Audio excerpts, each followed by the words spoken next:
যেগুলা ভাঙবো সেগুলা কি হয়? সেগুলাকে তো ভ্যানিশ করে দাও। হ্যাঁ হাসতেছো, ভাঙলে কেমন হয় কও কও কও। আচ্ছা ট্রে ট্রে ভাঙলে আওয়াজ, আচ্ছা ট্রে ভাঙলে আওয়াজ হয়, ঝনঝনে ঝনঝনে আওয়াজ হয়। হ্যাঁ ঝনঝনে উঠবে, তুই তখন মাসি কি বললো কি ভাঙলো। আজকে চলে এসেছি একটা ছোট্ট একটা মিনি ব্লগ নিয়ে। আশা করি তোমাদের খুব ভালো লাগবে। এখন থেকে প্রত্যেক দিন তোমরা পাবে ডেইলি ব্লগ।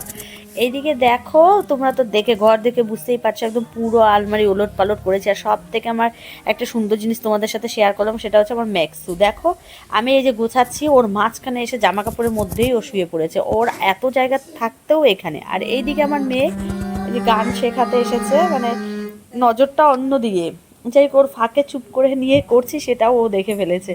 গান করতেই চায় না, ম্যাম আসলে একটু প্র্যাকটিস করে, না হলে পরে তো নয়।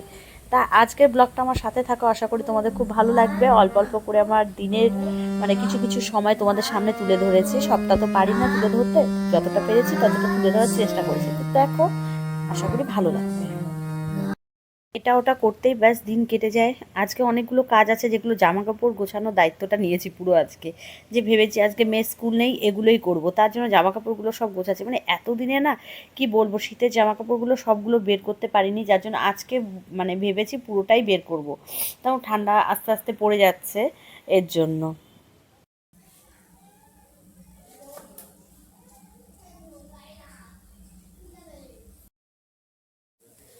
অনেক জামা কাপড়, মানে সারাদিন এরা এলোমেলো করতে থাকে, আর আমার জামা কাপড় গোছাতে গোছাতে একদম নাজেহাল অবস্থা।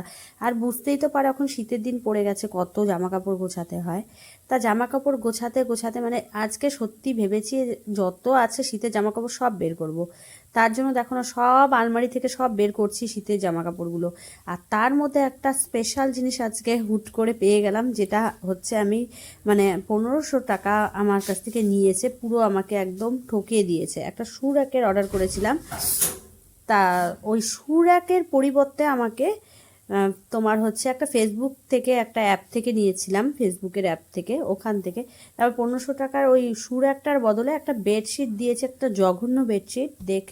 দেখো এই বেডশিটটা দিয়েছে, এত মানে জঘন্য। আজকে গোছাতে গোছাতে সেই জিনিসটা মানে পেয়ে গেলাম, তাই দেখালাম। দেখো কি অবস্থা, মানুষকে ঠকাতে এরা মানে একবারও ভাবে না যে না, এরকমভাবে মানুষকে ঠকানো যায় না।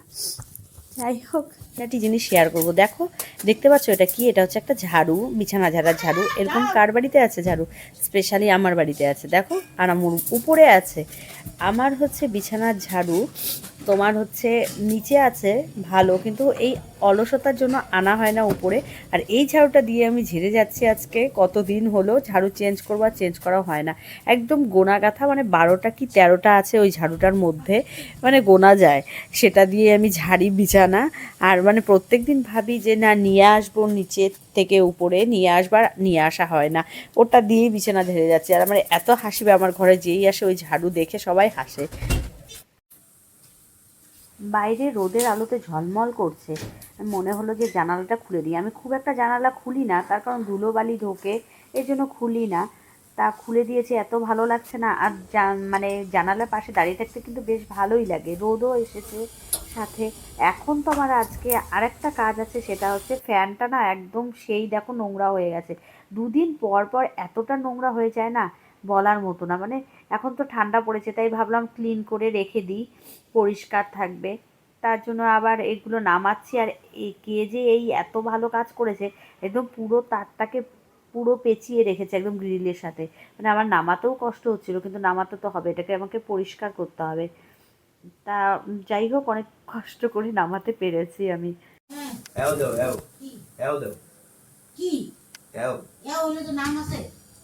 তুমি যে বলো এও দাও এও দাও, মানে তারপরে তো নাম আছে না, সেটা বলতে হবে তো, সেটা কি নাম? এও মানেটা কি? মানে কি? হ্যাঁ বলো, নাম আছে কি যেন বয়া হয়েছে।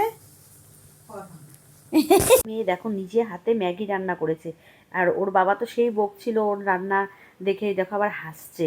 মানে দেখে সত্যি আমার খুব ভয় লাগছিল ওর ম্যাগি রান্না দেখে। তখন ওকে তো আমি দেই না, না ছোট মানুষ, আবার হাতে টাতে লেগে যাবে, এর জন্য। মেয়ে বানিয়েছে, আমার শান্তিমণি বানিয়েছে।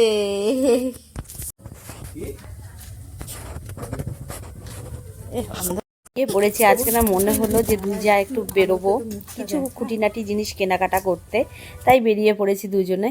আর এসেছি, আর জানোই তো মেয়েদের ওই সাজাগোজার জিনিস কেনা আর কি, তাই চলে এসেছি লেডিস কর্নারে। এসে ব্যাস দুজনে মানে কেনাকাটা করছি। আর এইদিকে নেল পালিশ, আর তোমরা আরেকটা জিনিস ভালো করে জানো যে আমার নেল পালিশ কিনতে খুব ভালো লাগে, আর এর জন্য দেখো না নেল পালিশ সমানে কিনেই যাচ্ছে। এর আগে কতগুলো ঘরের মধ্যে জমে আছে, কিন্তু তাও আমার মনে হয় কি না নেল পালিশ না মনে হয় শেষ হয়ে গেছে, আরও নিতে হবে, তাই নেল পালিশগুলো নিচ্ছিলাম।